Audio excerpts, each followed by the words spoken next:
So I'm Zach. I use they, them pronouns. I'm a white settler. I'm queer, trans, non-binary. I'm also a kindergarten dropout who's now doing their PhD.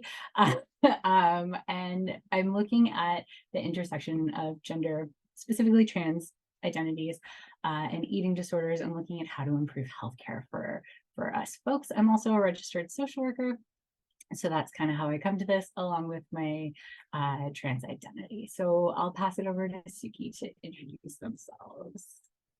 Thanks, Zach. Hi, everybody. So happy to be here with you today. I'm Sookie, she, her, they, them. Either is fine for me. As Zach had said, I'll tell you a little bit about who I am as a human and then a little bit about who I am as a professional coming into this space. So I'm a white settler. I'm a queer non-binary woman. I also move through the world with multiple invisible disabilities and also in a fat body. And all of those aspects of who I am as a person absolutely impact the work that I do in the world. That work looks a lot of different ways. So in referencing my credential wagon, I'm a certified secondary school teacher and a certified sex and relationship educator. And in regards to the professional hats that I wear in the world, I do lots of work around equity, diversity, and inclusion, or justice and liberation, as I actually understand it. And ultimately making as many spaces as possible as safe as they can possibly be for all the humans, recognizing that, as already acknowledged, we are in, quite frankly, a colonial nightmare premised on separating us from ourselves, disconnecting us from ourselves and from one another, and replicating a whole lot of violence in how we move through the world. Including within ourselves. And so that's a lens that I bring into the ED work that I do. I also do lots of work around two-spirit, trans, and queer inclusion in educational spaces, in corporate spaces, in in medical spaces. Basically, the joke I often make is if you'll put people in a room and let me talk to them, I am happily there to have these conversations. I also do work around anti-racism and anti-oppression, and increasingly around body liberation. I also come into this work from lived experience with ED and as a queer non-binary person, moving through a world that's not always super welcoming. And I definitely view my own experience with ED as very much a response to that violence all around me and us all of the time that I've internalized. So that's a little bit about me and the lens I bring to this work. And Zach, I'll throw the ball over to you for our next slide here. Thanks, Sookie. So just before we start, I really want to just get us to think about this. So how do we come to what we know? So I'm sure all of us come to this presentation with like a ton of information about all sorts of different things, maybe some lived experience about our own eating disorders, our own gender identity, maybe other folks in our lives, right? But I also want to frame that a lot of the education we've received and a lot of the knowledge we come across comes from a particular lens, right? And so I just really want us to like really keep that in mind, that especially if we're having like specific different feelings when we're having this presentation, like kind of keep in mind like maybe where those ideas are coming from. I think this is a learning experience for all of us. I always learn new things like when I even present myself. And sometimes I challenge myself, right? And I have to be really mindful of where this knowledge is coming from. I do want to make clear that we've made some assumptions today that everyone here has like some knowledge about eating disorders. So we are going to focus a little bit more on the gender side, but we will talk about how the two converge, just to be clear. And like, feel free to reach out to us in the chat around questions. So hopefully we haven't made too big of an assumption, and everything will be good today. So I'll pass it back over to Sookie. Thanks, Zach. And on that note, we also didn't want to, as two academics, make the assumption that we all share an understanding of the terminology that we're going to be using today when it comes to gender. So recognizing that there's a diversity of experiences present in this space. There are certainly other two-spirit, trans, and non-binary people present, I'm sure, and also lots of cisgender folks as well. And if any of those pieces of language are leaving you stumped, don't worry, because this section hopefully will help you out with that. So that's where we're going to start off today. So Zach, if you wouldn't mind going to the next slide, that would be awesome. So as we understand gender in the context in which we're operating here, it refers to one's internally held sense of their own relationship with concepts of masculinity, femininity, neither of those ways of being, both, or something else entirely. And all of the ways in which we understand those things is very contextually and temporally and culturally specific. And so we'll talk a little bit more about, or I'll talk a little bit more about that in just a moment. But for now, that's our broad definition of what we mean in this space when we're talking about gender. And how we conceptualize that, if you don't mind going to the next one, can be configured in a variety of different ways. So this is a tool that I'm a big fan of to help kind of break down the different elements of identity as they pertain to our human experiences of gender, sex, and attraction, because often in the context in which we're operating, gender and attraction really get equated together along with sex. And so separating those things out can be helpful in better understanding what we're talking about when we think about gender diversity. And so what you see represented here is sex assigned at birth at the top there, which you can see subdivided into female, male, and intersex or other, recognizing that sex itself is not in fact something that occurs in natural binary, and I'll talk more about that in just a second as well. You also see represented their gender identity on a spectrum from masculinity to femininity and many points in between. When I think about gender myself, part of the reason I like the Sookie astronaut so much is that I think about it as a universe of possibilities.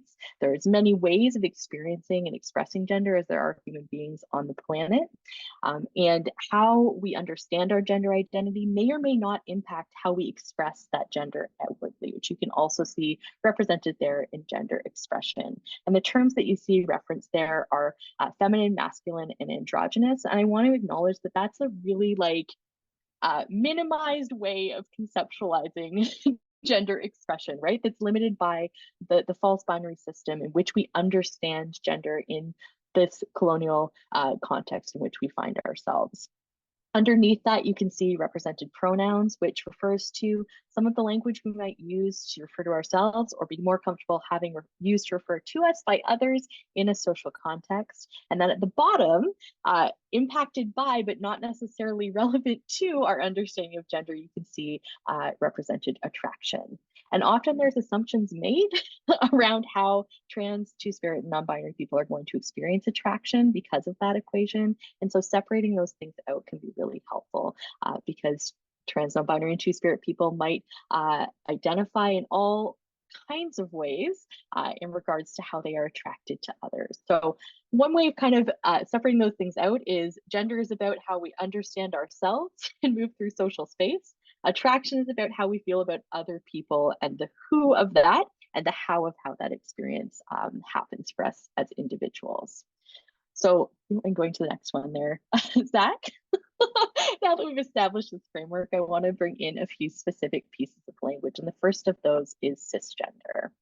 So we live in a cisnormative cultural context here in present day Canada, where there's an assumption that people's gender is going to align with the assumptions made based on their assigned sex, right? Which we can often understand as the physical characteristics of our body as they are read by a medical professional, a midwife, a family member, whoever it is helping us enter the world, right, takes a gander at our body and makes an assessment of what they think our assigned sex is going to be, and often some assumptions about what that is going to mean about our gender.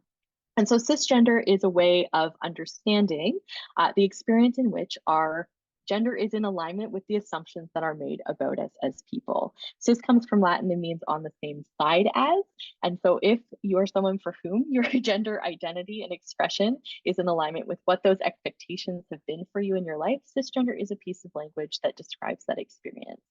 I think it's a really important piece of language, but because it allows us a tool to be able to shift away from previously used language of normal, right? Recognizing that there is a lot of violence attached to that concept of normality, right? And when we frame some gender experiences as normal and others as abnormal, that sets up a violent dichotomy in which people are really not, at minimum, affirmed in who they are as people, right? As something that's valid, but also where that invalidation leads to all kinds of violence. And when we're thinking about ED, as already acknowledged in the territory acknowledgement, we're really operating in a context where we're steeped in violence, in in this colonial nation. And that violence gets taken into ourselves. And so when we have language to address that violence and to speak to the differing experiences we might have in ways that don't pathologize some and hold up others as normal, that really serves us all in better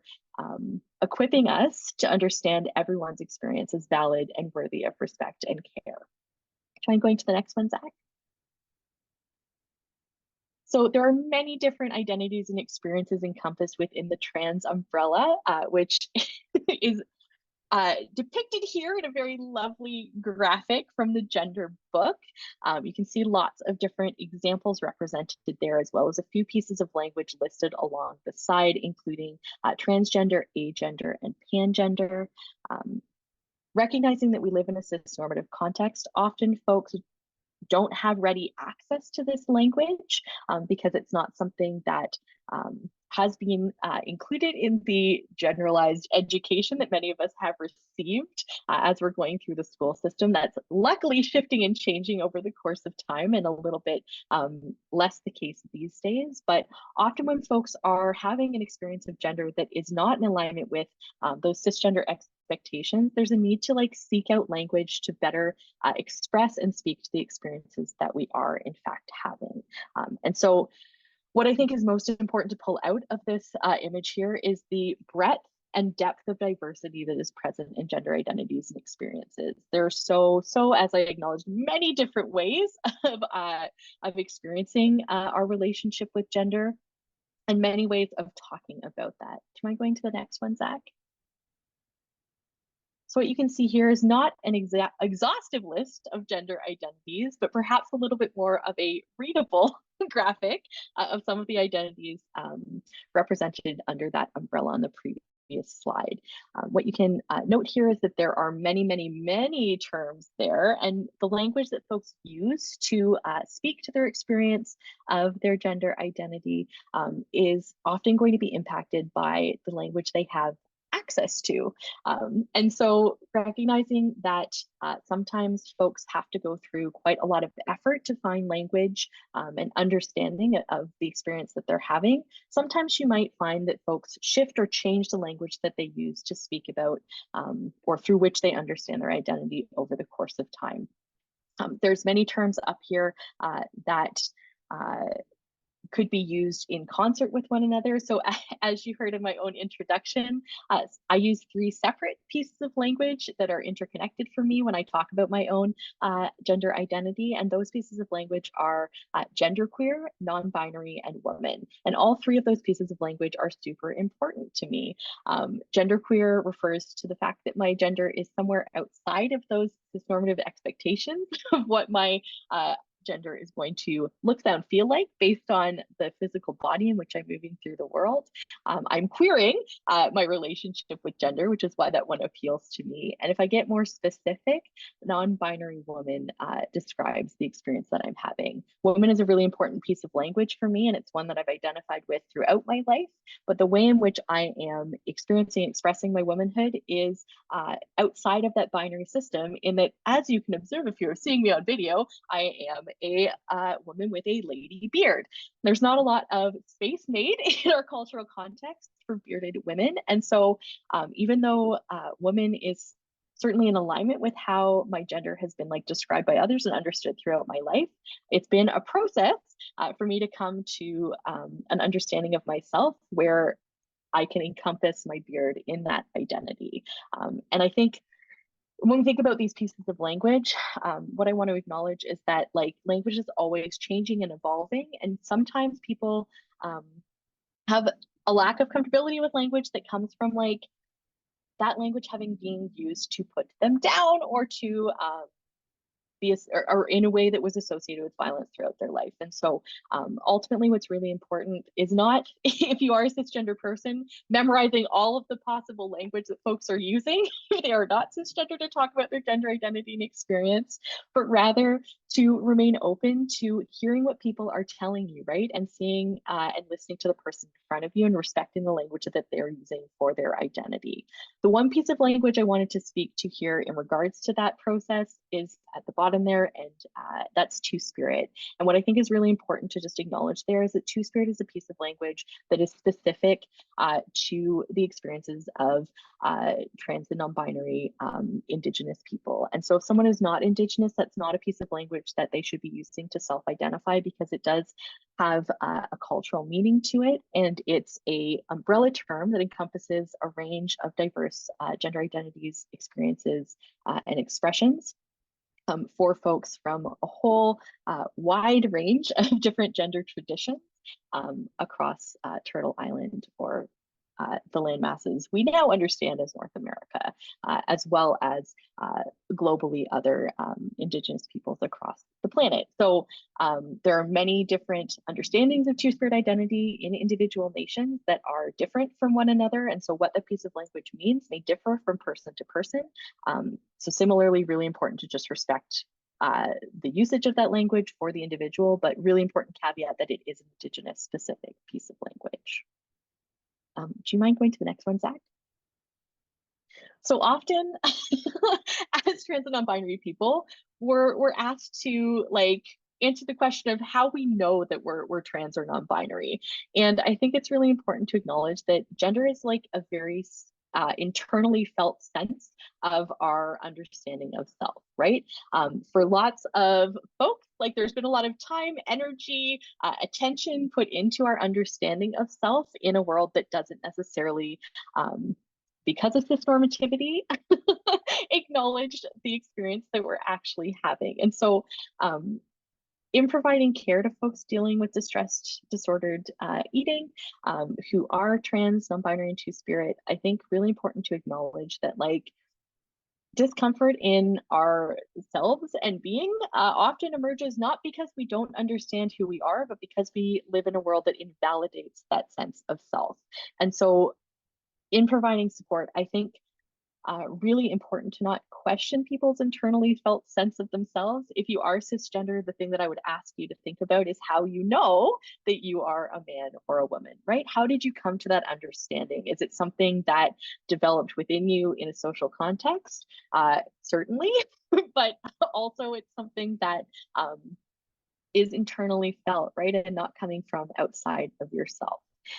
And recognizing that, I think, as a baseline in providing care is really important, because the experience of being questioned, disbelieved, forced to explain ourselves all the time is one of the violences that can sometimes lead to distressed and disordered eating behaviors and thoughts for folks who are trans, non-binary, and two-spirit. And so recognizing that violence, we certainly don't want, as practitioners providing support, to to engage in that violence ourselves, right? Because that's not going to create an environment where folks are able to access the care and healing necessary to unpack and address these violences as they exist within ourselves.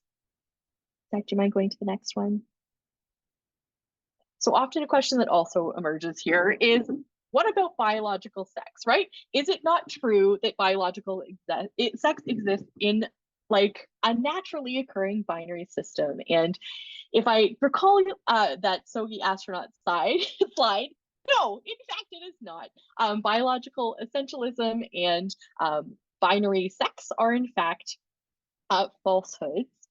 Sex itself does not occur on a natural distinct binary. There are many bodies in the world that don't fit neatly into the assumptions we might make about what biological sex is going to look, sound, feel like on a body.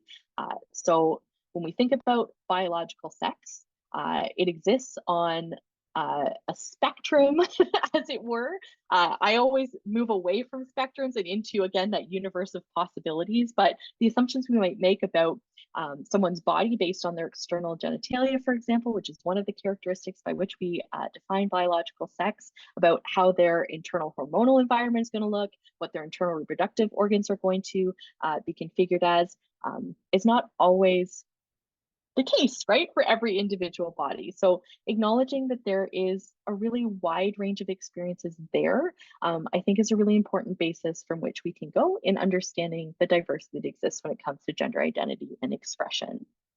There are as many ways of experiencing those things in regards to our bodies as there are when it comes to biological sex. And I think there's this misassumption that biological sex and sex variation is something that is a rarity. And so the stat that, or the, the piece of information I like to share with folks in regards to biological sex and that false binary is that there are as many intersex people as a rough estimate as there are redheaded people in the world. And that's not to equate the two together to say that all intersex people have red hair or that all redheads are intersex, but rather just to give for those of you who are having a dyadic, which is the way of describing if you're assigned sex, is not intersex.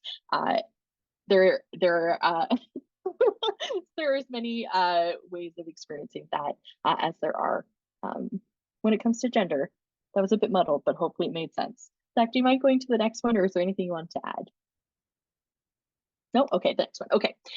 So I think it's important as well to acknowledge that when we talk about sex diversity, it's not just about the human experience, but also the fact that there are examples of sex diversity in the other than human animal space as well. You can see 3 of them listed on this slide here.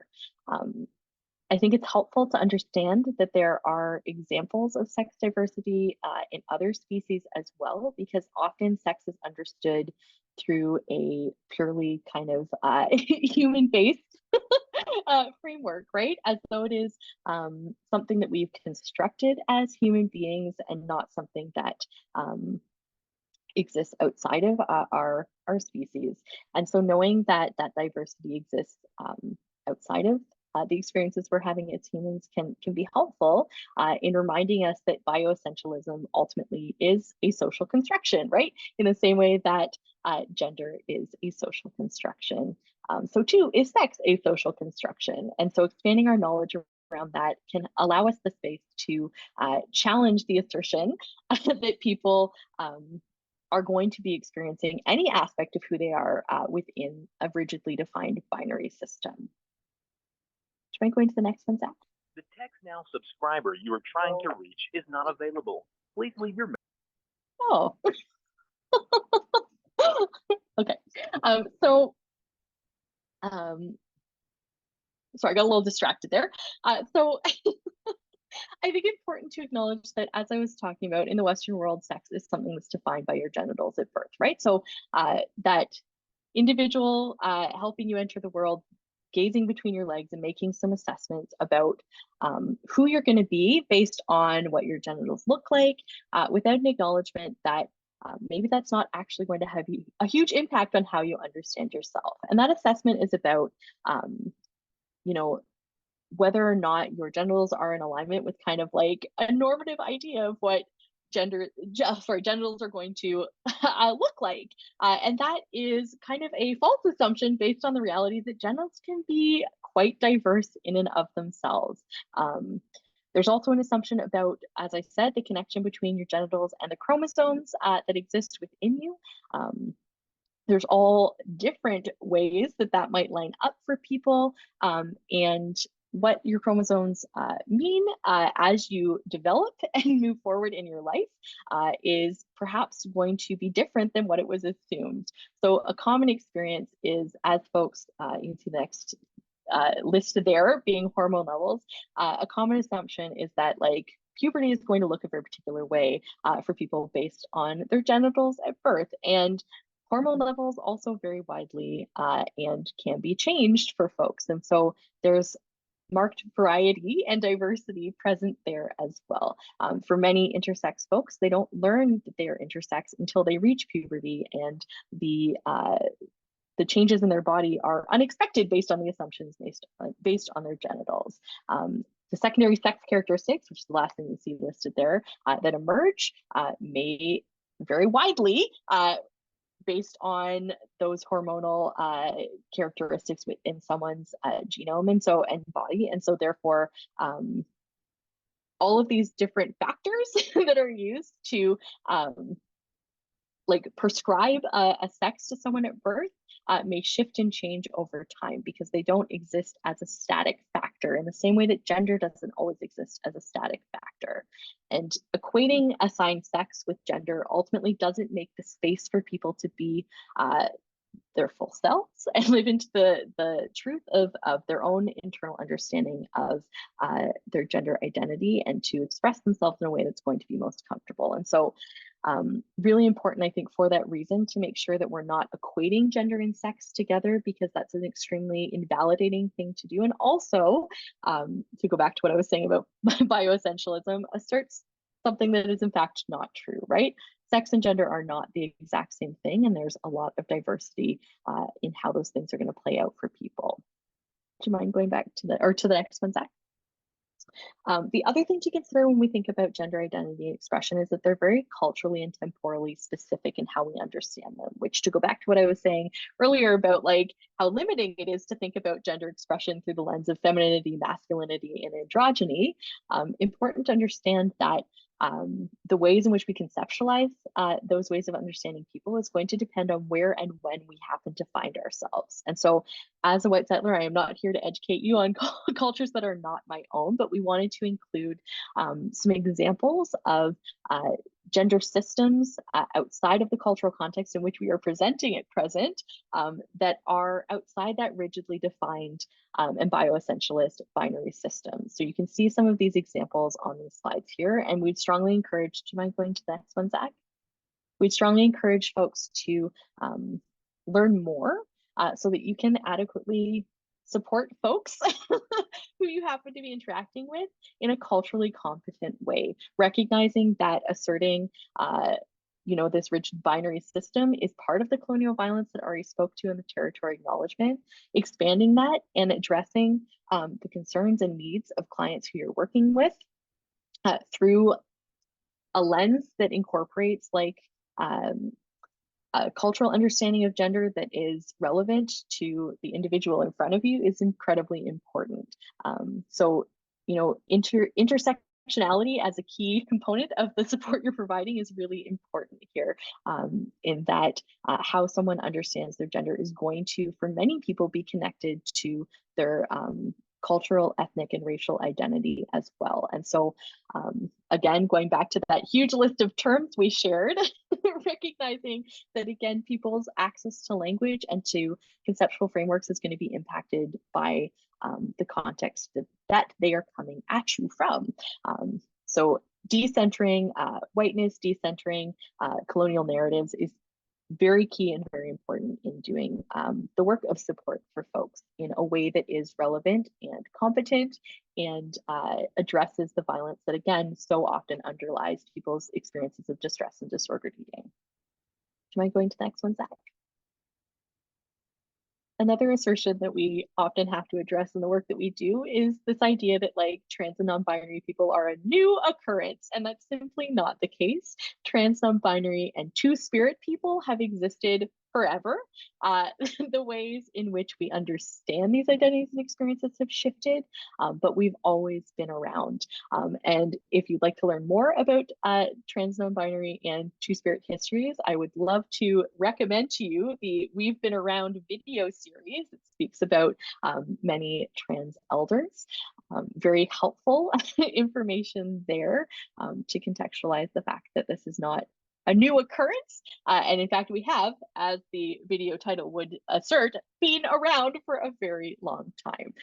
So I think acknowledging that part of the reason often folks are asserting that trans, non-binary, two-spirit experiences are new is that in the last many years, there's been increased knowledge and visibility of trans, non-binary, and two-spirit people.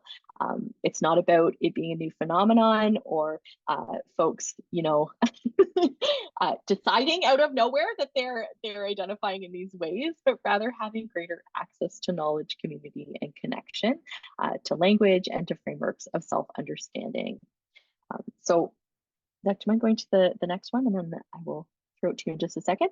So when we think about what makes up someone's gender, there's several different factors that can be considered. Our bodies, the ways in which we identify, and the social spaces through which we move. So if we think about bodies, that's our experience of our own body and how the world around us genders the body in which we're moving through the world based on the physical characteristics, as I said, of that body, as well as how others treat us and interact with us based on the body that they see before them. When we think about identity, that's about the name that we use in social spaces. That's about the language we understand and frameworks through which we understand our, again, internally felt sense of our gender, and the language we use to talk about that. So again, going back to that extensive list that was not, in fact, a comprehensive one, many more terms there, as well as how we relate to our sex assigned at birth, whether or not that tracks for us in relation to our body, whether or not that doesn't track for us. And then when we think about the social, we're thinking about gender expression, how we present our gender in a world, how that's impacted by our interactions with other individuals, the society and culture and community that we're moving through, and how we're perceived and interacted with within that, and the influence those things have on that understanding. And it also includes, as you can see there, the roles and expectations that are placed on us based on that interpretation of our gender. Can I go to the next one, Zach?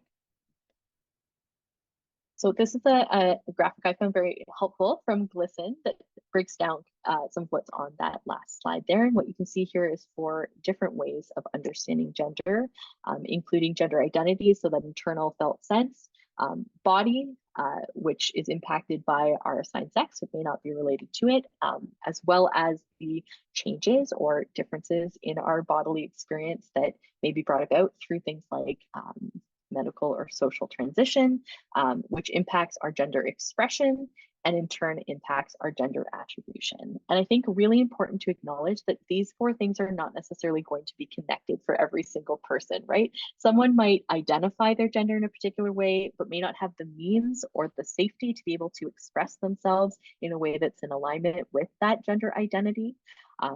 They may not want to express themselves in a way that's in alignment with that gender identity. And the assumptions that are being made about our physical bodies based on that expression may, in fact, not be accurate for how we identify or experience our gender within ourselves. And so recognizing that gender attribution is not necessarily about how we express ourselves, but rather how our gender is interpreted by others, I think is really a key and important understanding. And I'll go back to my own experience as Beardy High Voice McChestington. So like moving through the world, often folks really struggle to interpret my gender, to attribute gender to me in a way that actually is in alignment with how I understand myself. And because I am outside of that cisnormative set of assumptions when it comes to my gender expression, attribution of my gender is often inaccurate and leads to discomfort for me, not because my gender identity is not something I have a solid handle on, but rather because of the violences that emerge because of that misattribution or interpretation based on people's outside of myself, people's read on my physical body. So that's just a personal example to explain what I mean when I'm talking about these things being out of alignment, right? It's not always going to look, sound, feel very simple for folks, recognizing again that we're dealing with several different factors when it comes to how gender is experienced and expressed in a social context. Okay, Zach, with all of that being said, hopefully folks have a solid handle on kind of some of the terminology we're using here, the structure through which we're understanding gender in the context in which we're speaking. And I'll throw the ball over to you to tell us a little bit more about transition. Thanks, Sookie. So hopefully at this point, everyone recognizes that whether we identify as trans or cis, we are all doing these things, right? We all have a sex, we all have gender, we all have gender performance, right? Like we all choose different things throughout the day, right? And make decisions in our life around sexual orientation, all these things. So I'm hoping it's been clear that like this isn't just a trans thing. This is like a trans and cis everyone thing, right? But given that, so some people do decide to transition. And so that's the process of changing one's gender expression to match their gender identity. So it can relate to like a host of different things that people might access, which might include changing your name, your sex marker on legal documents, the way you dress, the pronouns you might use. You might choose to engage in like medically supportive treatments, such as hormone therapy or sex reassignment surgery, or other procedures. So what I want to make like really clear on this slide is that there's no checklist, there's no average time, there's no universal goal or endpoint for a transition process.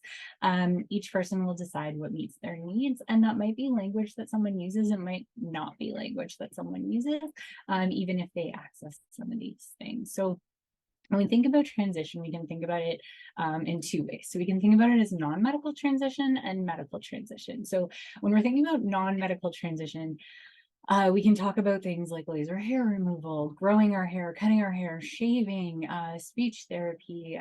There's a host of things on here, right? Packing, tucking, binding, maybe like prosthetics that we use, changing the legal documents as I talked about. And so one thing I want to think about, especially when we're talking about eating disorders, and accessing support for them, more the case being, is that like we need to be able to accommodate people in their transition process. And so we really need to think about how can we provide access to support for an eating disorder while also providing access to either non-medical or medical transition. Something that we hear quite frequently is that someone's gone to access some sort of eating disorder support, perhaps inpatient treatment, and they're told that they can't shave. And that's going to out them as a trans person, right? Maybe trans people don't want to be outed in your program, but they want to be able to access it, and it's the support they need. So it's just something to think about. I've also really heard about folks who want to bind, so binding their chest area, so that perhaps they have a more masculine appearance.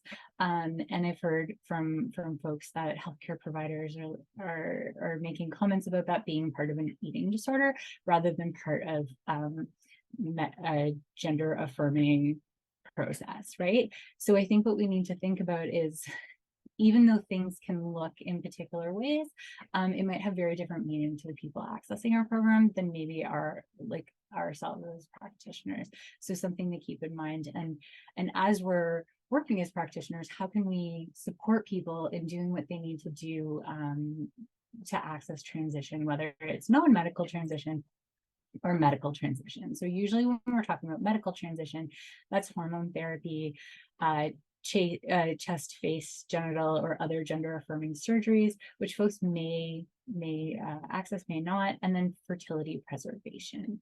So I want to be really clear that don't make an assumption, try not to make the assumption that folks want or need all of these things.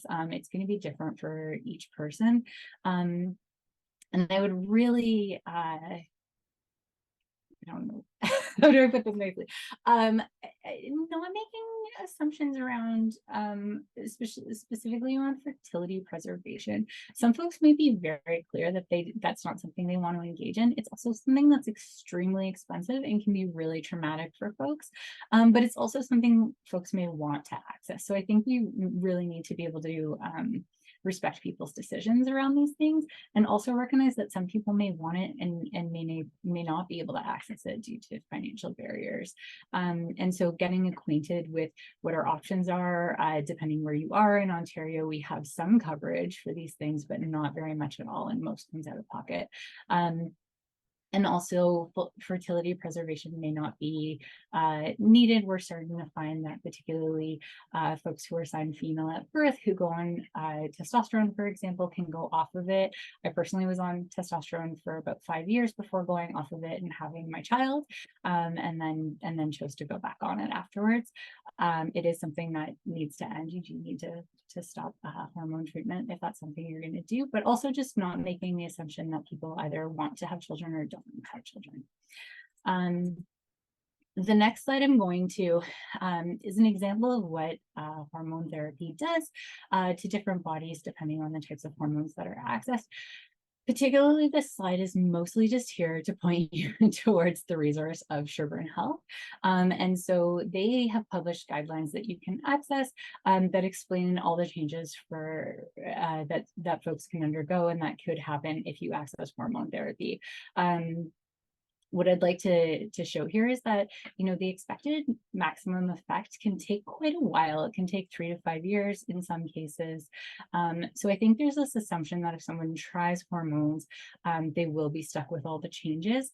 In some cases, that's true. It's going to happen once you've added certain hormones to the body. Some of those changes can't be taken back, but others don't happen right away. So it is something that's not as, I think, detrimental as is always like talked about, that, oh, the minute you try one of these hormones, irreversible changes can happen. And while that is true to some degree with some things, I think there's a little bit more flexibility than sometimes we talk about. So if you're working with folks who are undergoing hormone therapy, the Sherburne Health Guidelines are really helpful resources. You can just Google them and they'll come up. They are on the Sherburne Health website. And also the nice thing is it really doesn't, the guidelines aren't forced, right? So if folks don't want to go on a particular dosage, if they want to play around with doses, that's something that's talked about, that we don't have to necessarily get into a fully quote unquote female range or quote unquote male range, which is often the medical terminology that's used. And it also really encourages informed consent, which I would argue doesn't actually happen when in transition in Ontario, even though that's the basic guideline that's supposed to be happening. So we argue that we have an informed consent model, so that if someone comes in and say, I want to access these surgeries or hormones or whatnot, in theory, we just are supposed to provide them with the information, have them sign off that they understand the risks of engaging in, these whatever hormones or surgeries, and we should let folks do it. That's not to say that we shouldn't explore things with folks, but that's kind of the argument. But rarely that doesn't really happen, because really we're doing a lot of in Ontario specifically, that's what I'm more aware of, is we're really, asking people to go talk to 1 or 2 healthcare providers before we provide these things to folks. So I think it's a useful resource to even think about how we're framing access to hormones and surgeries for folks, and what informed consent actually is. So just something to think about. Okay, so often we get this question about, what about regret, right? I think I talked about it a little bit. Kinnan McKinnon is a researcher at York University, and he's actually doing research on people who have detransitioned and also retransitioned. And so as healthcare providers, I think that might be something that could be really useful for folks. And just the awareness that, yes, some people do detransition and some people retransition. I'm a person who has detransitioned and retransitioned in order to have my child. That doesn't mean I'm not trans. It doesn't mean I changed my identity. It just meant that I needed to do something in order to meet another life goal that I had. And so I think we really need to be mindful that whether we have people transitioning, detransitioning, retransitioning, we really should learn how to support people in our care, and learn from their choices, and I think have a conversation about, like, it's okay if you change your mind, but also I really want to highlight that regret tends to be really low in comparison to other surgeries and even other life decisions. How many people do we know who have regretted a marriage that they've had? I know a lot of folks who have had knee surgery who have really kind of regretted it because it didn't turn out the way they wanted. Or example on this slide, 52% of people regret taking out a student loan. So these are things that I think we should think about when we're talking about who should have access and how we inform who has access, because there are a lot of things that happen in life that we may regret: tattoos, children, student loans, other surgeries that we don't stop people from doing. And so there's more and more research coming out that very few people do have regrets, but I think we need to just be really mindful to still support people who perhaps do have regrets, right? And I think that support is really, really lacking. And so how can we do that? That's something to think about perhaps for another webinar. Okay. So I just really want to highlight transition is different for everyone. Not everyone feels the need to socially or medically transition, and that's okay, but we do need to support people in their decisions. So for me, like I've talked about, I've accessed hormone therapy, gone on it, gone off of it, depending what felt right. I've adjusted the levels, what feels right. I'm not actually in quote unquote, I'm not in a quote unquote female range, but I'm not quite in a male range either, depending on who you talk to. And that's what feels right for me. I know people who get in the range of hormone access that I'm in that feel really uncomfortable and really terrible when their levels are in particular ranges. So I think that's something to be mindful of, and know that eating disorders can impact how hormones are absorbed within the body, depending on how we take our hormones as well, right? And so I've also accessed what would be considered top surgery, so had a double mastectomy, and that's what feels right for me, and I'm really happy with it. And I feel like my gender identity as a non-binary person is really aligned by these choices, but I also feel really confident that I can shift these changes however I need as my life changes. So is there anything you want to add, Sookie?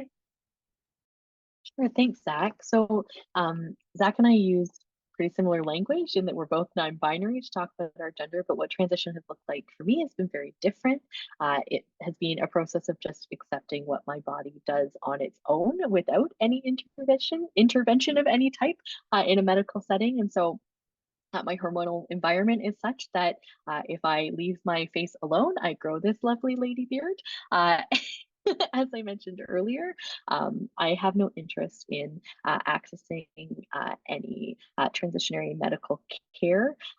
So I don't have an interest in top surgery. I don't feel any discomfort in having my breasts.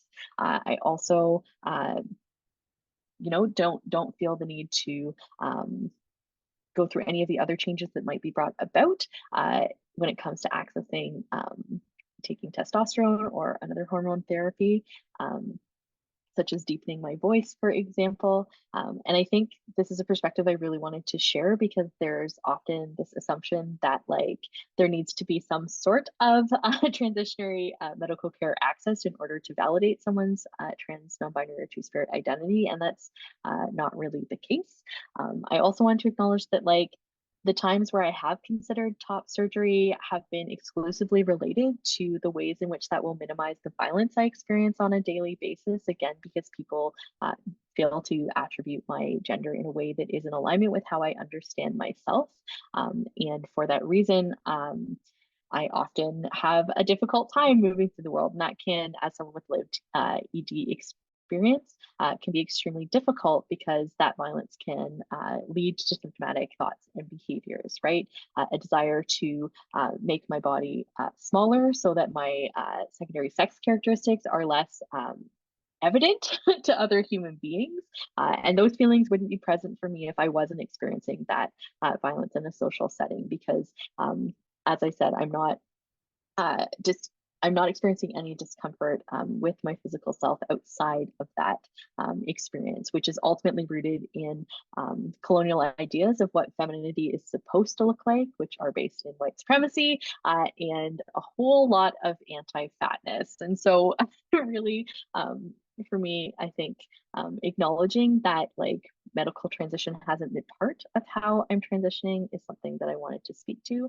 And also the ways in which that violence in a social setting, right, in that interpersonal setting, in a systemic setting when I'm interfacing with medical practitioners, ultimately is leading to the feelings of dysphoria I have, as opposed to those existing kind of within me outside of the context of some very specific assertions about what gender is, quote unquote, supposed to look like and be experienced as within my body. Thanks for that space, Zach. I'll throw the ball back over to you. Thanks, Sookie. So next I want to talk about gender and mental health. So I'm sure we've all kind of heard these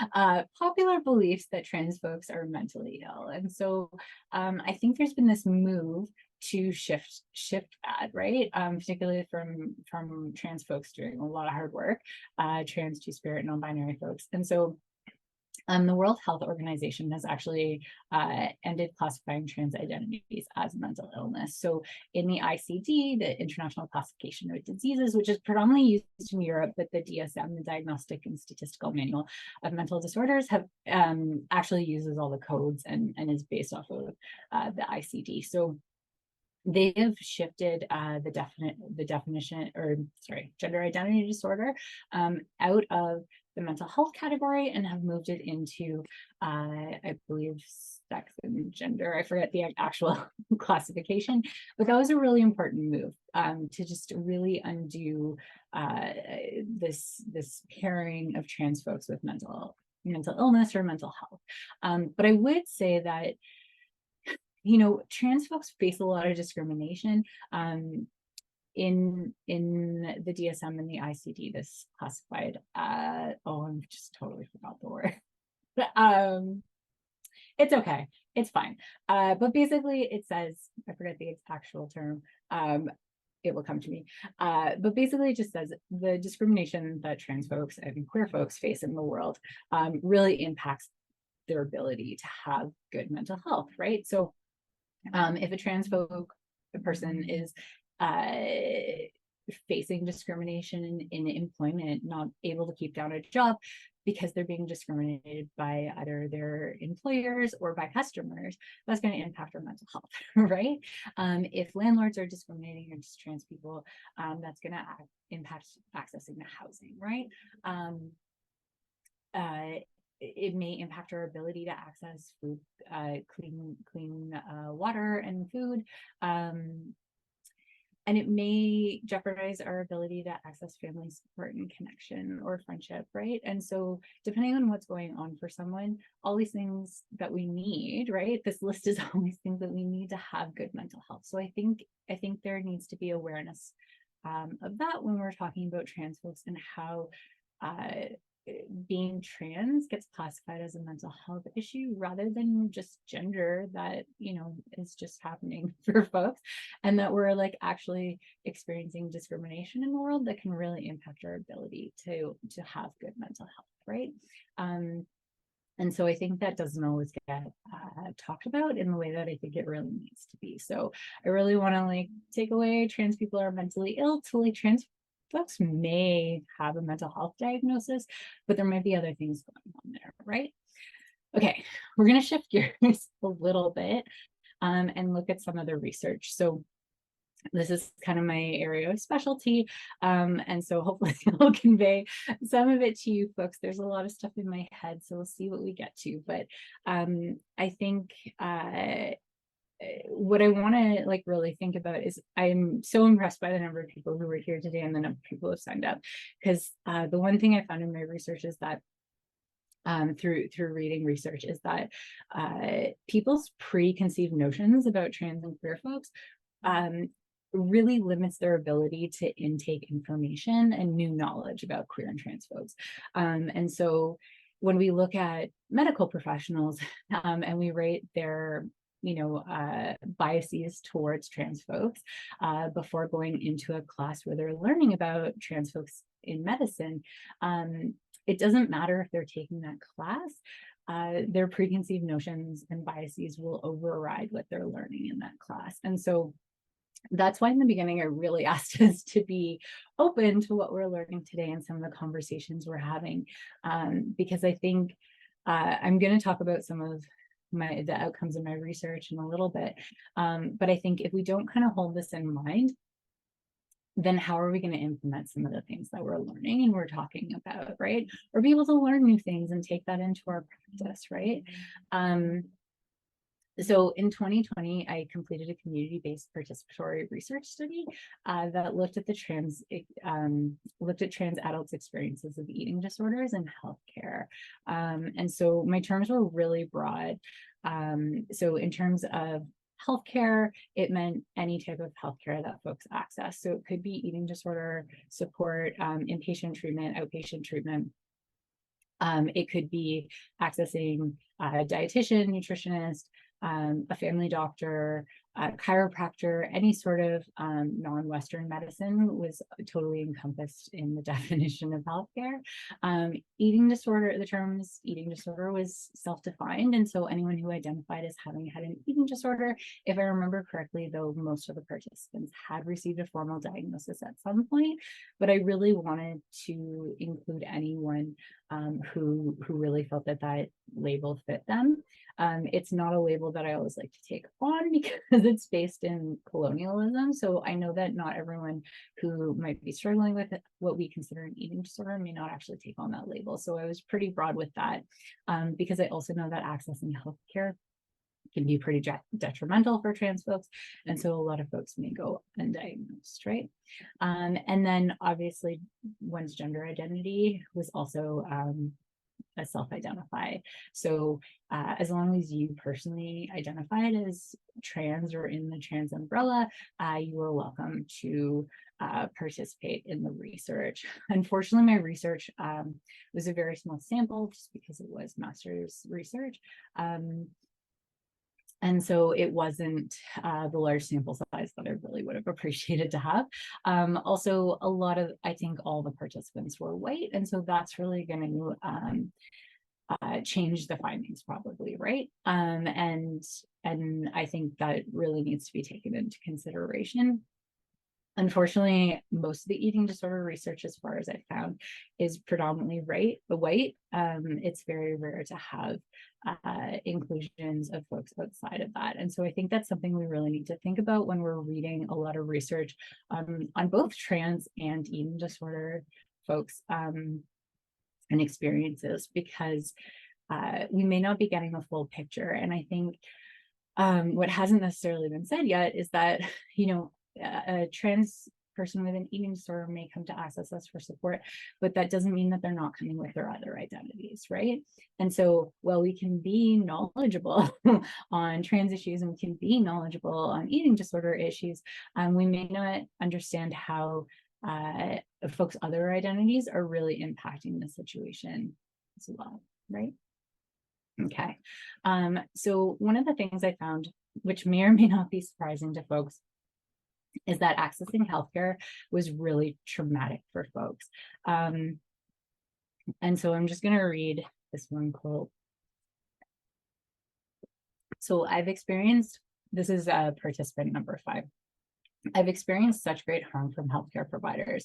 I know this is not their intent. I've never thought a healthcare practitioner has intentionally hurt me, but the problem is a lot of you have hurt me unintentionally, and I'm not even sure you know you have. And so that was really impactful to me when I read that, because it's something I hear all the time from trans folks that I work with and that I just know personally. And I think it really shows that, you know, we need to do better. And I would argue, even as a trans person, that's not a guarantee I haven't hurt folks, right? Because there's a lot of information I don't know. And I think we need to be open to knowing that, you know, knowing that there's stuff we don't know and that we really can cause harm to folks. Another participant, number 4, said, I did not feel safe admitting to doctors about my eating issues, particularly as a trans person.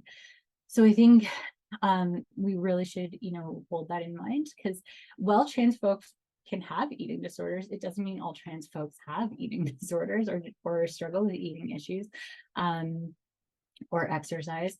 And folks may not feel comfortable sharing that with folks.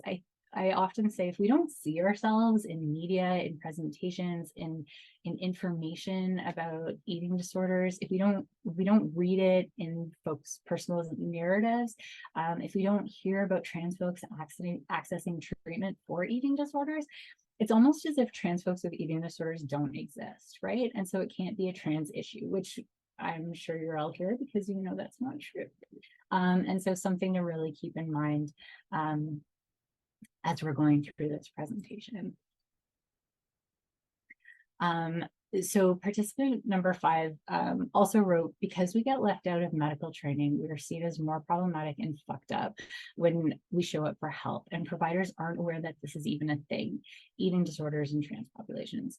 It doesn't lead to social justice if I have to spend my entire appointment educating you on trans issues and eating disorders.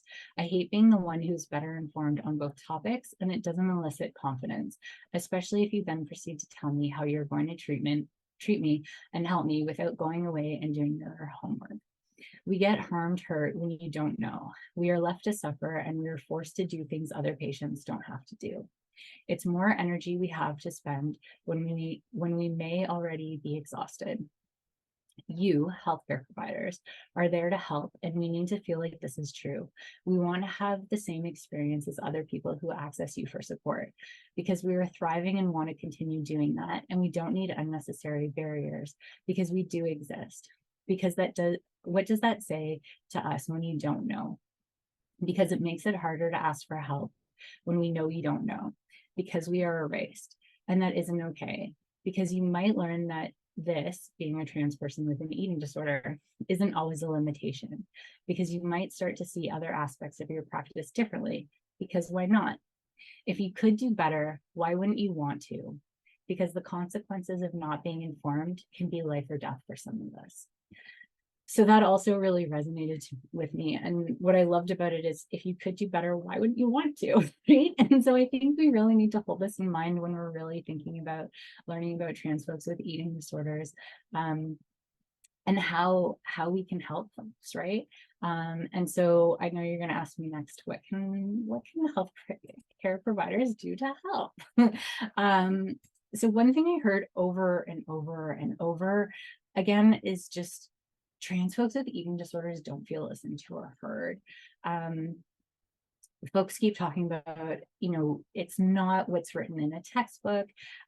It's not what you maybe read or see online. I know that particularly right now, there's a lot of like anti-trans sentiments. I think that's the nicest way of wording it, exist in the world, right?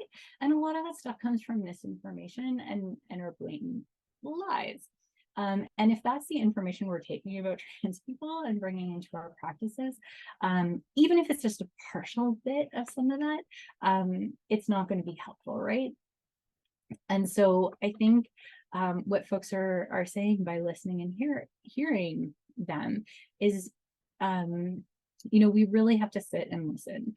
We have to listen to people's individual stories. We need to listen to what's actually going on for folks. We can't make assumptions that, there's this narrative that trans folks have eating disorders to control the size and shape of their body and their secondary sex characteristics to help align their gender identity, right? And that may be true for some people that you see. It may not be true for other folks, right? And so I think that's something that we just need to keep in mind. The next thing that I've already talked about is educate yourself. So do the work. It's our job to broaden our knowledge. We may not always feel like we have the time. I know what it's like to be a busy social worker who sees probably more people than I should. Not currently, but in past practices. But we still need to do the work, because what does it say to trans folks with eating disorders if we don't put in the work and we don't educate ourselves? Because then we're put in these situations where we don't really know what's going on, and we're asking folks to educate us when we're getting paid money to see both things, right? Particularly if we're getting paid, in private practice. I think we really need to put in the work and take the time to put in the work. And so the other thing that's interesting is that I see a lot of folks who identify as trans, whose healthcare providers don't know that they are trans. And so I think we also need to really be mindful that we don't know someone's gender identity based on their gender expression.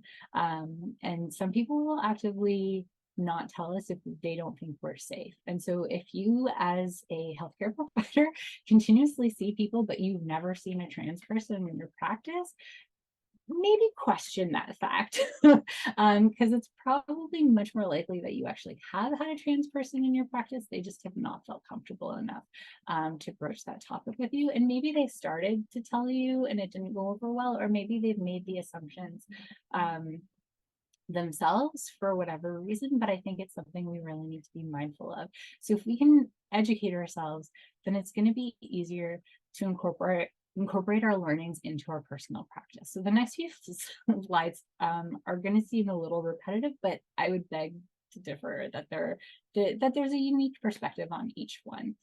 And so basically what it comes down to is don't make assumptions in your own practice. Just because you've seen or work with trans folks with eating disorders does not mean that you understand another trans person with an eating disorders experience, right? I would ask, like, how can you transform your practice, right? When you're working with folks, what education can you do? What can you take away when you do this work? So one of the participants said that there's a fundamental mistrust of physicians. I don't trust them completely. I don't share everything. I'm not sure they could even help me. If I share my eating disorder and that I don't want residential treatment, I'm not sure they have an option outside of ticking a box on their screen. What might highlight they need to monitor my weight. That isn't helpful. As for the healthcare system, sometimes it's writing a prescription and sending me on my way. It's not writing a prescription and sending me on my way. It's spending their time with me. Honestly, if I'm down the rabbit hole, you monitoring my weight doesn't help me understand how traumatic it is to be asked to be weighed. I didn't realize at the time how traumatic it even was to get on a scale. It's problematic. Help us. Do your jobs and help us. Help is going to look different for everybody. To someone out there, maybe a cooking class would be helpful for them. For someone else, that might be detrimental. A solution to me seems beyond the scope of our healthcare system. The model doesn't exist because it is holistic. I know it's expensive. I've met a lot of cool trans people with a lot of cool skills. The amount of work they've put into surviving is astounding. Make resources available to thrive and succeed. It isn't just prescribing HRT. And so I think that's mindful. I know we're probably not all prescribers. I'm not for sure.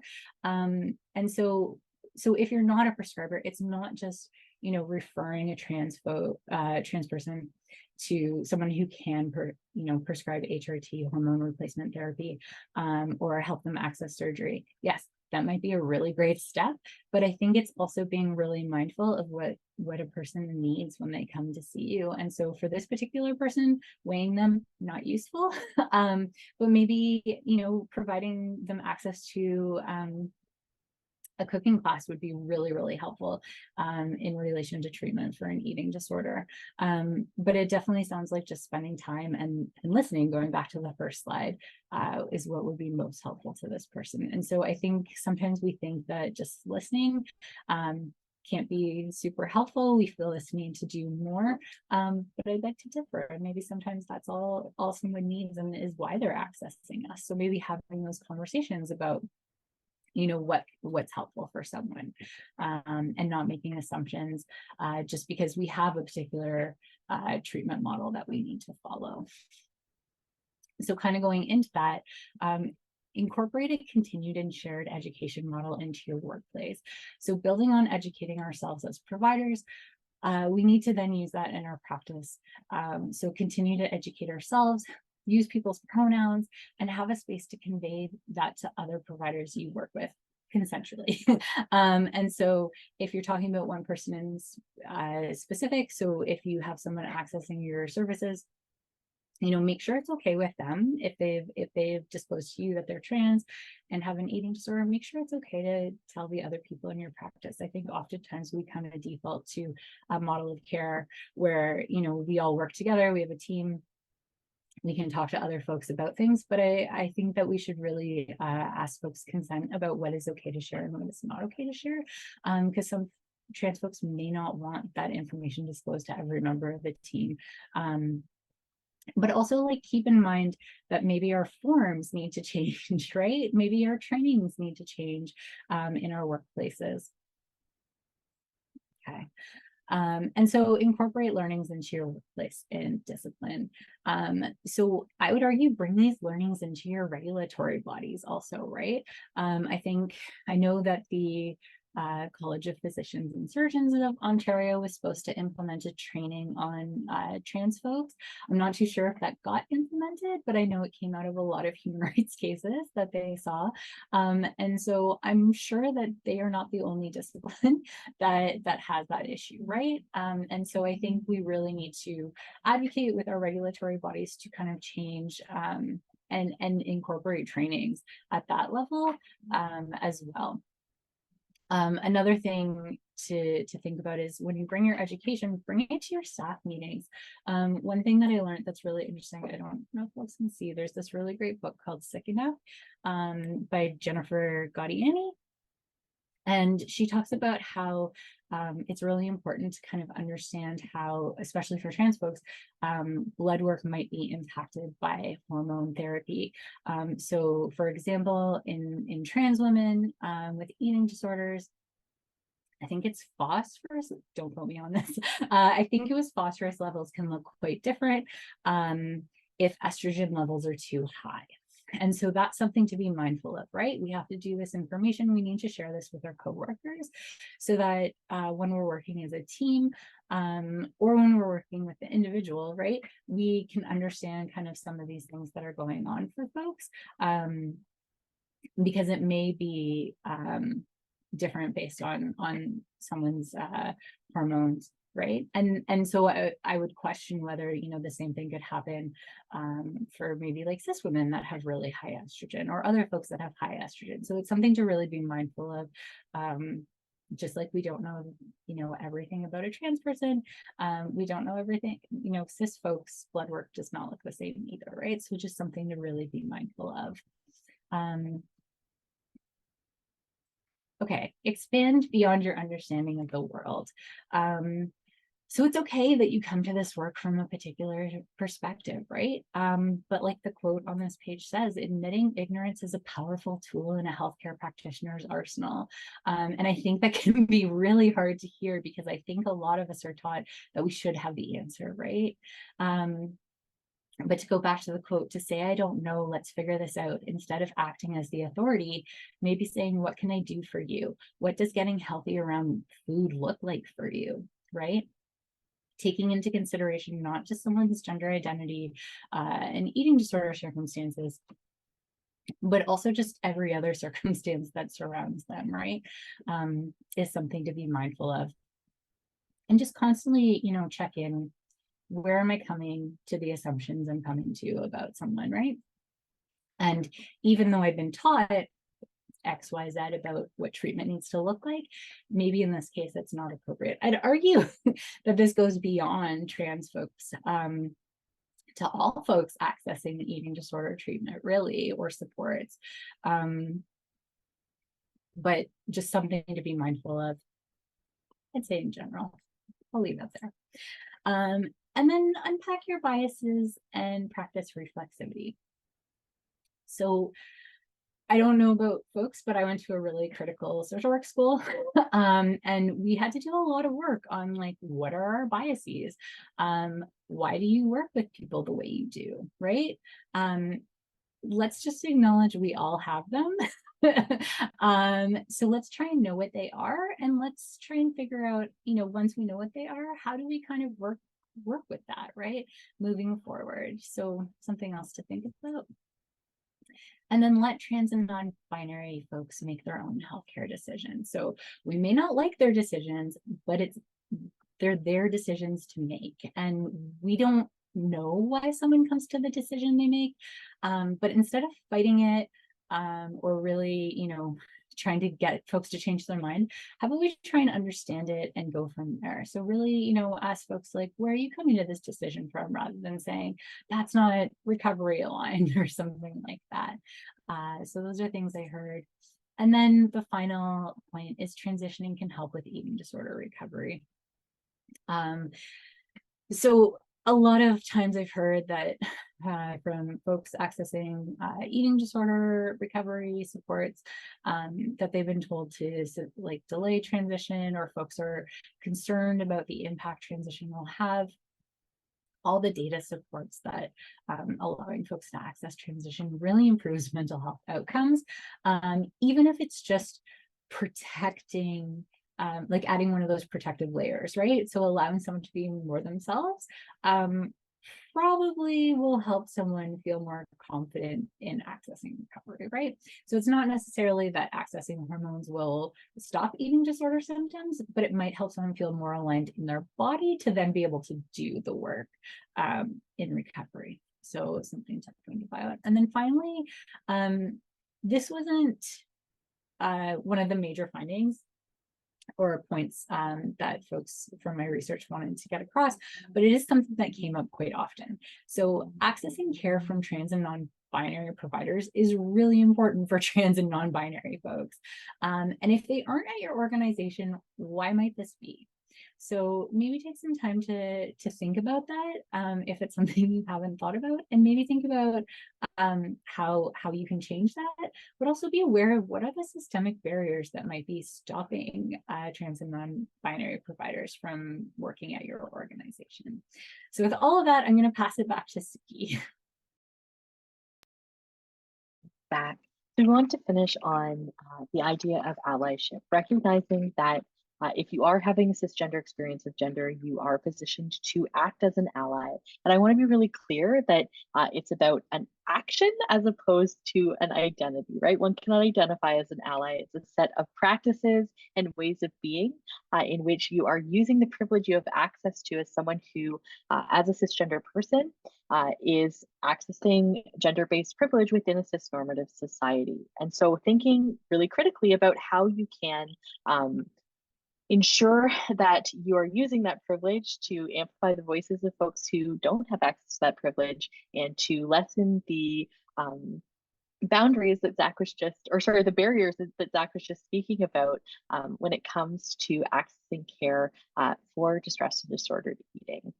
So one of the very simple ways in which you can go about that is recognizing that we can't make assumptions about the genders of the people who we're interacting with based on a visual assessment of their body.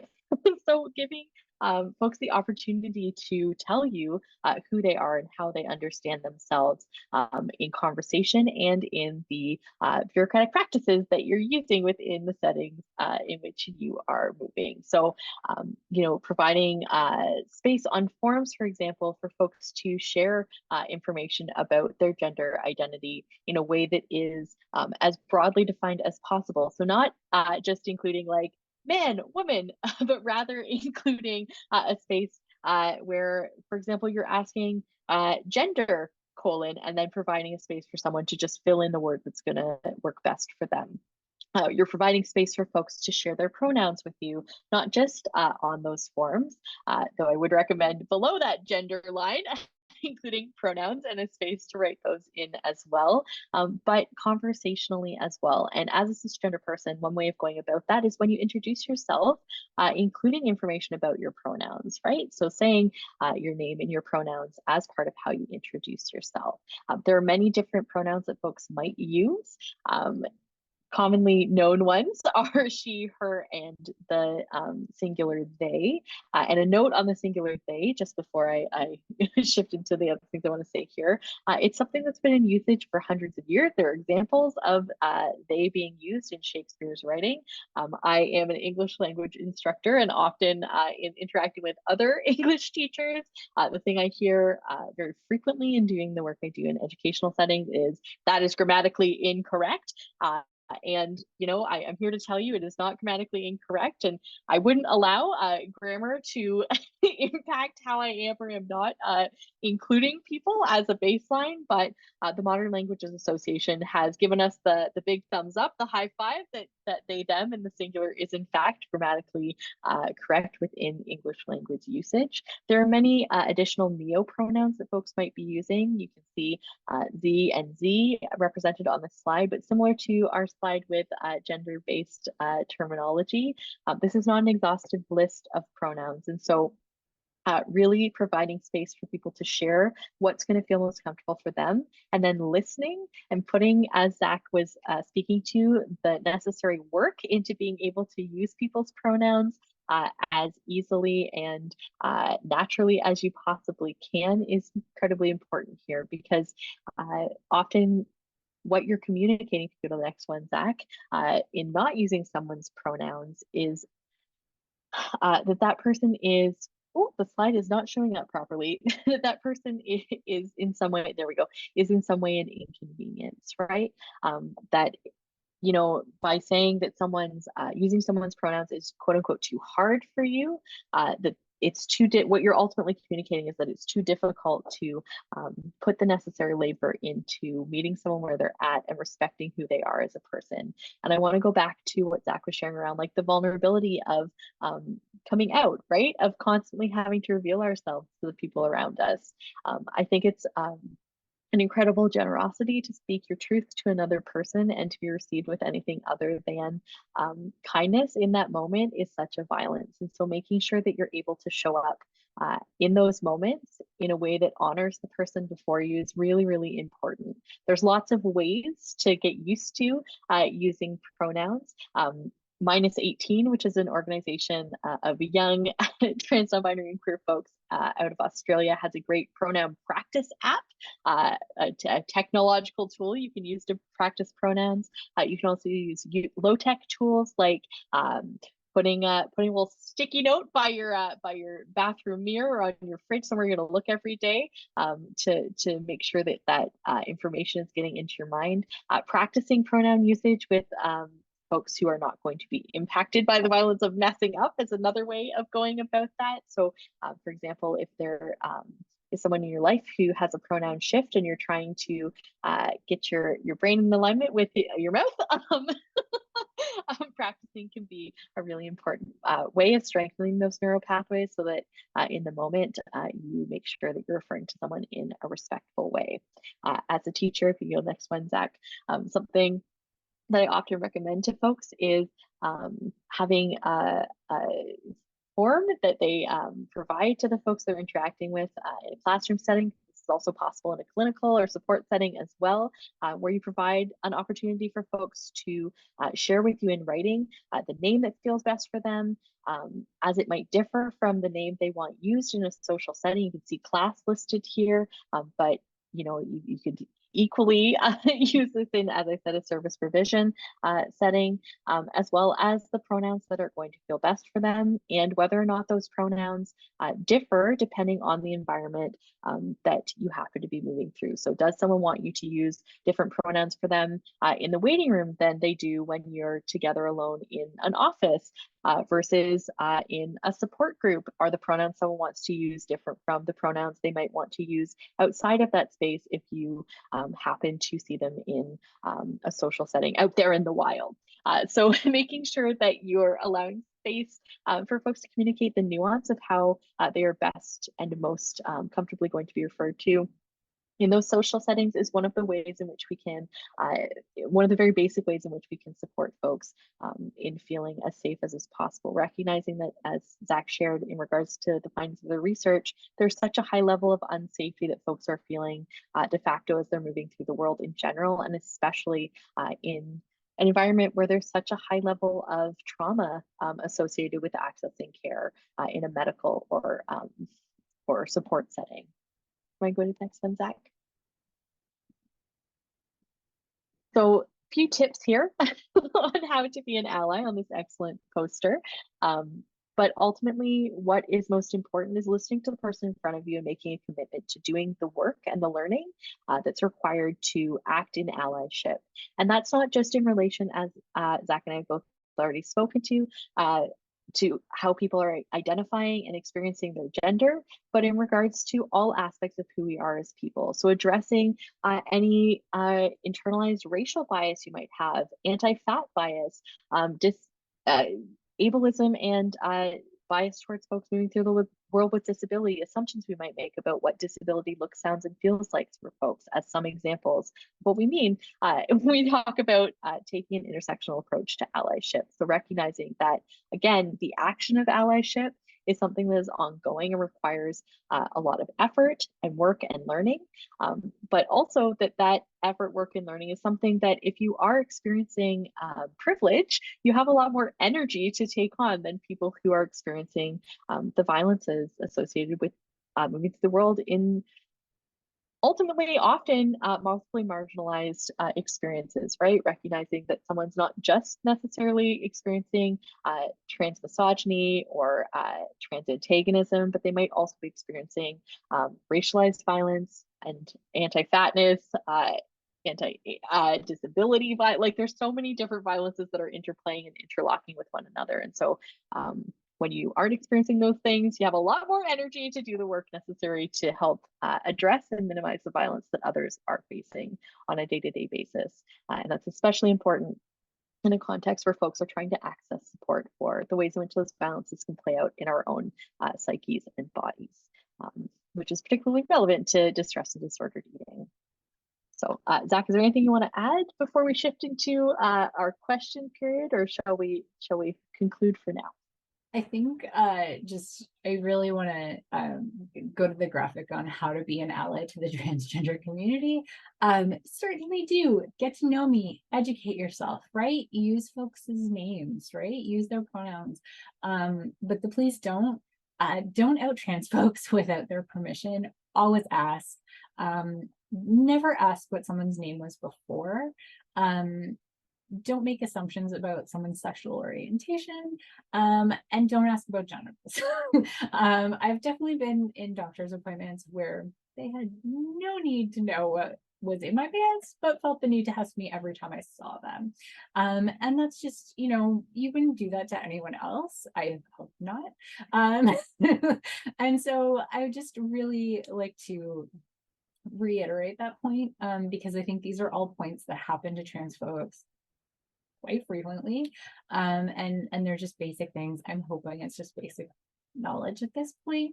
I get that folks are curious. I get it, right? You want to know. It's a little bit different. It's a little bit interesting, but it still doesn't make it okay to ask. And so when I'm having moments where I'm like, can I ask this thing? Should I ask this thing? I ask myself, why do I really want to know? And would I ask other people, right? And is it my business, right? Just some things to really consider. So I just really wanted to highlight that point, just for the folks, for me, for Sookie, and for the folks we work with. Anything else you want to add, Sookie, before we go to questions? No? Okay. And so it's that time. So you've been with us for an hour and 40 minutes. We've thrown a lot of information at you. Some you may have known, maybe everything was new, maybe you learned one or two things, but we're wondering if there's anything we can clarify, or if there's anything you'd like more information about.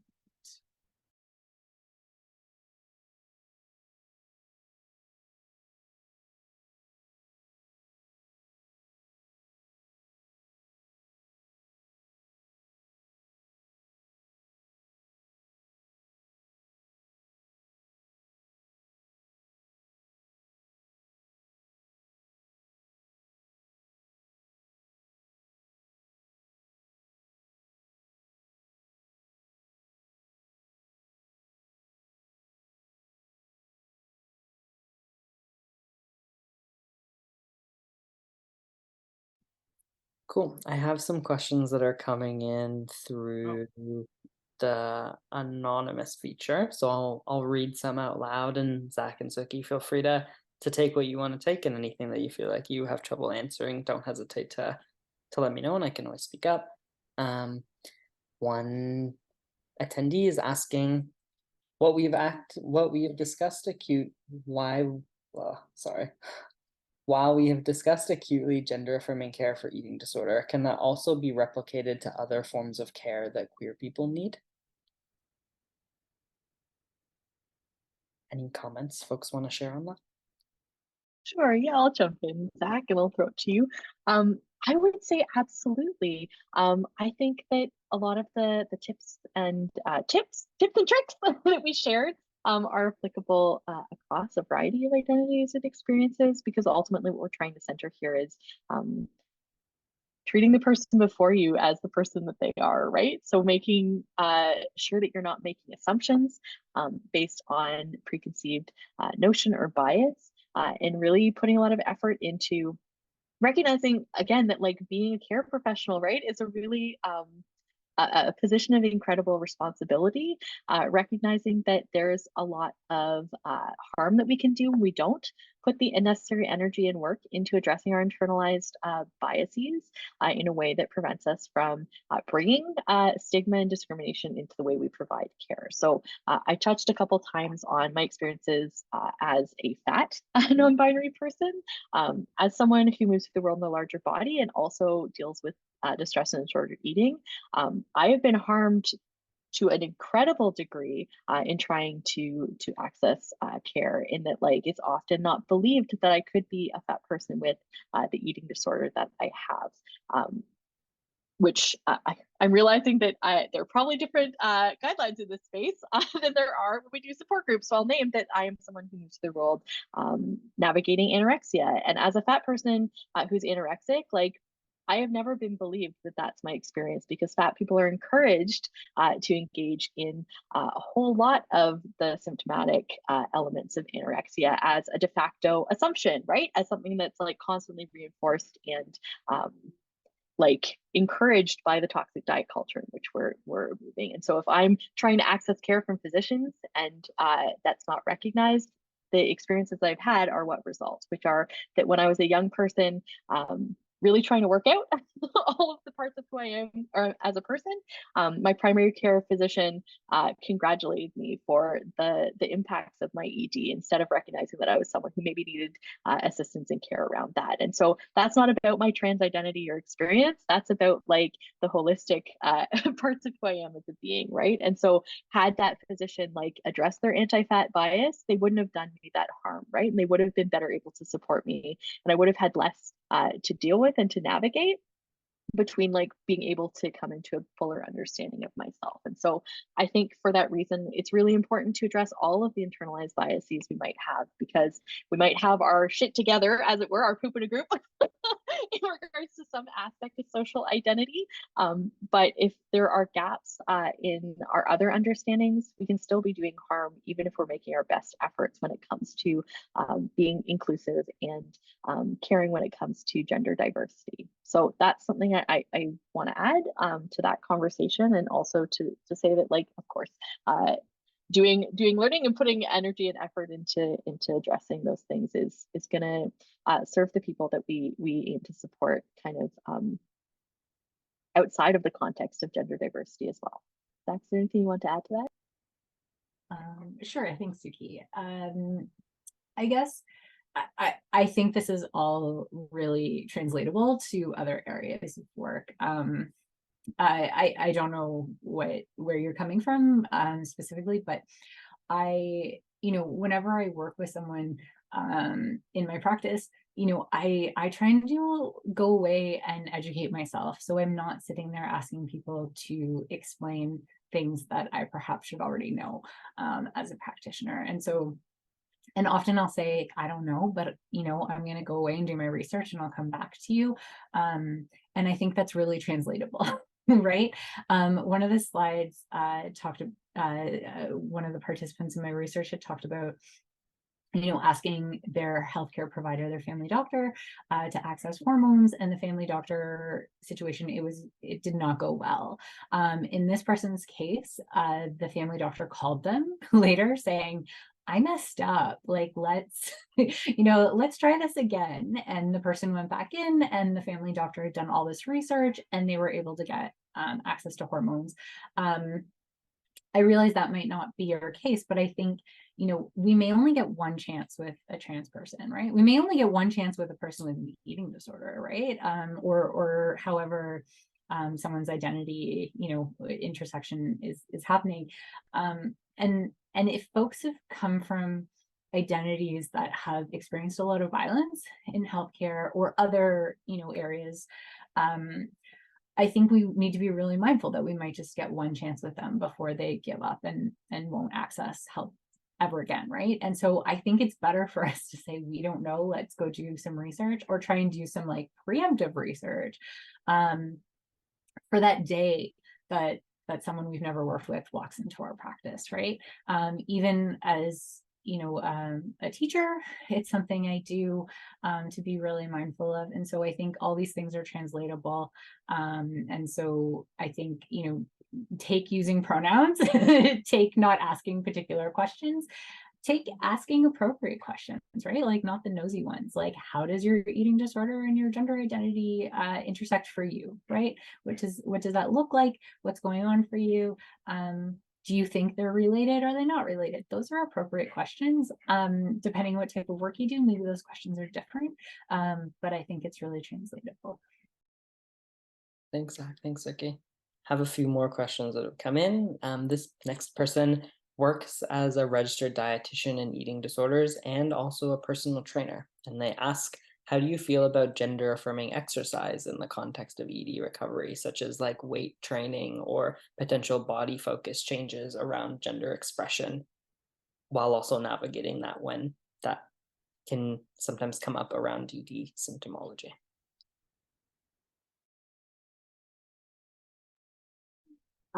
So I will preface this by I am not a medical provider. Right? Like I am not a doctor, I'm not a nutritionist or any of those things, right? I'm a social worker, but I know that eating disorders manifest in a variety of ways for folks, right? And I realize that perhaps engaging with, I prefer to use the term joyful movement, right? So if that's what we're looking at, if we're looking at joyful movement for someone,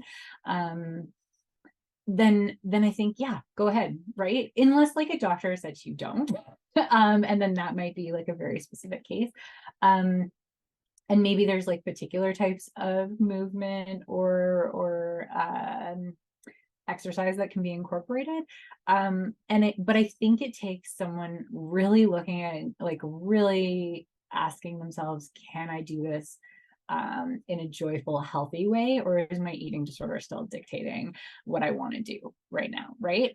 And so I think it's really complex when you're looking at perhaps wanting to change our bodies based on our gender identity and presentation.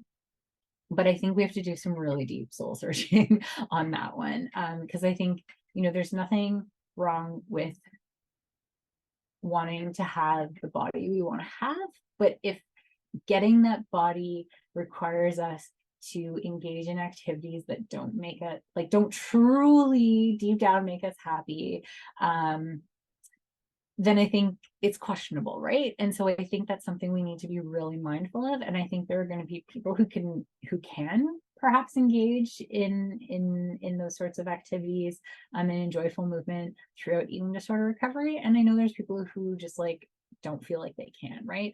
But I think separating the eating disorder voice from perhaps like the gender identity voice and our own voices can be really kind of complex, right? And so I think that's a complicated one, and it really comes down to the individual. I don't know if there's anything you want to add, Sookie.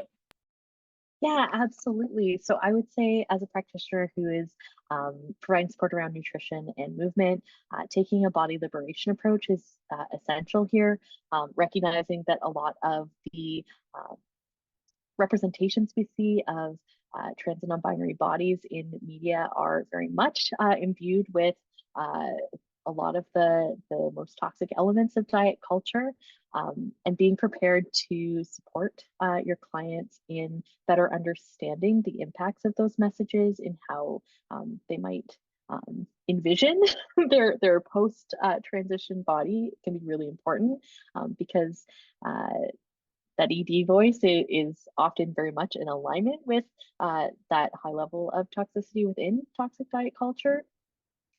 And if you are coming at those support practices without that body liberation knowledge and framework, you can end up doing a lot more harm than you do in, or than you intend to do in providing the support you provide. So that would be my suggestion. And again, like, anti-fatness is going to be part of that, as are cisnormative expectations around like what gender looks like on a body. So I think for me, like, that's that's what's most important. As Zac was saying, joyful movement is so inaccessible to so many folks. One of the one of the groups that I facilitated specifically focused on exercise, and it's very difficult for folks to have anything other than a disordered relationship with exercise, recognizing that we don't live in a cultural context where folks are prepared or equipped to have anything other than that, right? From the very outset of our relationship with movement in a health and physical education environment,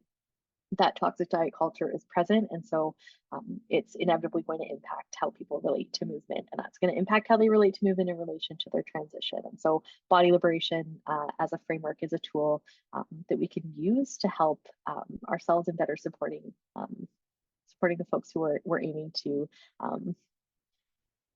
support it in being in a better relationship with their bodies.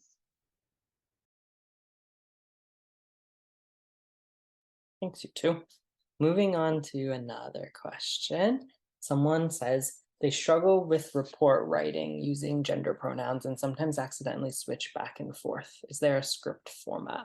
I had a chance to continue chatting with this person, and they mentioned, like, by report writing, they're thinking about things like case notes or progress notes or medical charting. Any thoughts on how you two navigate using pronouns in people's files and things like that when you're writing notes? So since we're switching back and forth, I'll jump in first.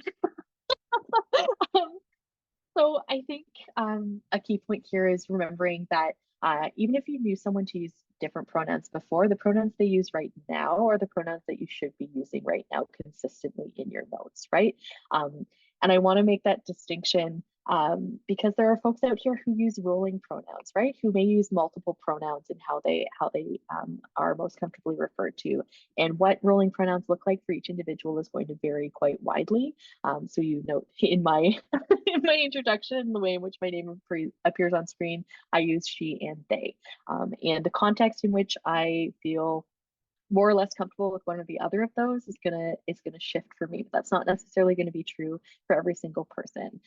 So I have people in my life who use they, she, and he, and what's most comfortable for those folks is that I switch it up from sentence to sentence. So if I was talking about one of those friends, I hung out with them on the weekend, and I'm using this as an example because I'm not writing reports about my friends. But if I'd spent time with that person, maybe went to see a movie, I would say, like, I went to go see a movie with my friend blank. He wore the most incredible sequined garment. I really appreciated that she paid for the popcorn, and they chose the movie, and I was okay with that because I chose the movie last time, right? So you note from sentence to sentence, I've switched up my pronoun usage. That's going to be the case for some folks with rolling pronouns, not with others. And so if that's the case for someone who you're writing notes about, making sure that from sentence to sentence you're shifting your pronouns might be important, right? So that's just something to think about there. Zac, anything to add? Yeah, thanks, Sookie. The other thing I will do is, I just practice. I think there's this assumption that even trans people don't mess up other people's pronouns or their own pronouns. And that's not true. It took me a lot of work to get to the point that I've gotten to. And I will still and have messed up, and I quickly correct myself and move on, right? We didn't really talk about that part. But one thing I have done in documentation is just use the person's name. If it's something I'm still really struggling with, I can tell you that it's really crushed my soul, like, no pressure, when people misgendered me in notes. And those are the people who aren't trying. I tend to feel differently about people who are trying than people who aren't trying. That's me, that's not everyone. But one strategy you can use is just use the person's name over and over if that's something you can do. And otherwise, I don't know how you do your documenting, but if I was typing, I might intentionally say the person's pronoun out loud as I'm typing their pronoun, just to make sure that I get it right. That might be one strategy. If you're dictating, it might be harder, but maybe having a sign in front of you, with she, so that you go back to it. And then just, keep practicing and doing your best, and hopefully eventually you'll get there, because a lot of us have gotten to a place where we're able to do it, right? And yeah, I have faith that you can too. Thank you. We are moving on to a question that was in the everyone chat. And Sarah spoke about shares. You spoke about avoiding discussions about genitals. I have run into body image discussions where genitals have played a role in body acceptance. How do you recommend approaching this discussion in a non-harmful way? And I imagine that, like, obviously this is probably going to be super person specific in the way that this is going to come up for them. But I wonder, I guess, from a conversation place, when you're thinking about conversations about genitals and body acceptance, any things that you two like to keep in mind when thinking about that? So when I made that comment, I specifically meant for folks who are like, it's none of their business. It's not relevant to a conversation, right? And so if it's relevant to a conversation, then it's a different story. It's more when, you know, like a dietitian asks me what's in my pants. That I can't figure out why that's relevant. Maybe someone here knows that better than I do, but it just didn't make sense to me. And so I think there's, you know, if it is relevant or if it's something you want to bring up, I think it's fair to say, like, hey, we're talking about your gender identity, we're talking about surgeries, is like bottom surgery, if that's the language we're using, something you've contemplated, right? Or if someone brings up their genitals, right, then I think it's a very different conversation. And I think maybe setting some boundaries around what that can look like, saying, you know, if I've said something you're not comfortable with, what's the language I can use? How do we stop this conversation? So a lot of the same things we've talked about around consent, right? Just making sure it's okay. Oh, and around the pronoun thing, making sure the person wants particular pronouns used in the note that you're, right? Because maybe they don't want other folks in the hospital or on the treatment team using those pronouns. Maybe they do, maybe they don't. So be mindful of that. But coming back to this question, yeah, like setting some boundaries around it, really just being, you know, really kind in your approach. And if someone shuts you down, being okay with that, or voicing perhaps why, like maybe it's something it's important to the conversation. I could imagine a few reasons why that might be. You know, if we're talking about like pap smears or something like that, right? Like that might be relevant to the conversation. So asking people what terminology they want to use, right? Because folks may want different terminology. Having, you know, what actually needs to happen, what maybe doesn't actually need to happen, and what kind of conversations, even, you know, saying, I would like to go into these areas of discussion. Is that something you'd be okay with, right? And just asking consent, and saying, you know, giving people permission to end the conversation or change the direction of the conversation. Sookie, anything you want to add? Yeah, I think in this instance as well, coming at the conversation from a body liberation standpoint is really important. So recognizing that we're steeped in a cultural context where we're getting all kinds of messages about like the quote unquote right way to have a body, including the quote unquote right way to have genitals, is really important. So I'll go back to our previous slide around like the naturally occurring body diversity that's out there when it comes to the size and shape and like color and etc. of genitals, and being ready to have that conversation through that lens can be really important, because often what people are responding to is like being steeped in that body negativity, right? And hearing these messages that like there's only like one way to have a body, that is the quote unquote right way to have a body, and are being impacted by those messages. And so really coming at that conversation from the standpoint that like all bodies are bodies, and I say that intentionally as opposed to all bodies are good bodies, because like I don't think that's always helpful. Instead of erring in the direction of body positivity in a moment where someone's maybe experiencing a lot of challenging feelings around their body, instead aiming for body neutrality. So acknowledging that like bodies just are, right? And being able to unpack all of the ways in which it can be hard to just exist in our bodies in relation to that conversation, I think can really help folks, especially recognizing that we're talking about trans identities and experiences. There's a lot of pressure to have a body in a very particular way, to have our identities and experiences respected and validated by those around us, right? And a lot of pressure for folks to do things like accessing bottom surgery in order to bring their alignment into cisnormative expectations of what genitals are going to look like. So being able to take that systemic approach to the conversation, I think, can really help de-individualize those feelings, right? And allow people the space to feel like what's actually at odds here is that we're living in a world that's doing a lot of violence, as opposed to there being something inherently wrong with the bodies that we have. So that's the approach that I think would be really helpful there. Thanks, you too. I think we're gonna call it a webinar here. And before we do, I wanna turn it to Jennifer, who has some words of gratitude that they want to share out loud. So go ahead, Jennifer. Hi, thank you, Sookie and Zac. These presentations amaze me every time, and I learn something new every day when I get the chance to hear your stories. And thank you for sharing your personal stories. It really means a lot to me. The one thing I take away from this conversation and educational is I love that we're ensuring that we are navigating appropriate conversations and services for people through education and through these kind of formats. And I just want to say thank you. Like, you moved me, both of you, and keep doing it. It's just amazing. Thanks, Jennifer. I think at this point, I'll ask folks if they feel like they have any reflections that they want to share. You're free to put that into the chat. I think it's always lovely for our facilitators, Sookie and Zac, to get to see and to know that I've put our feedback form that's anonymous and confidential, it's phonetic and Sheena's place, into the chat as well.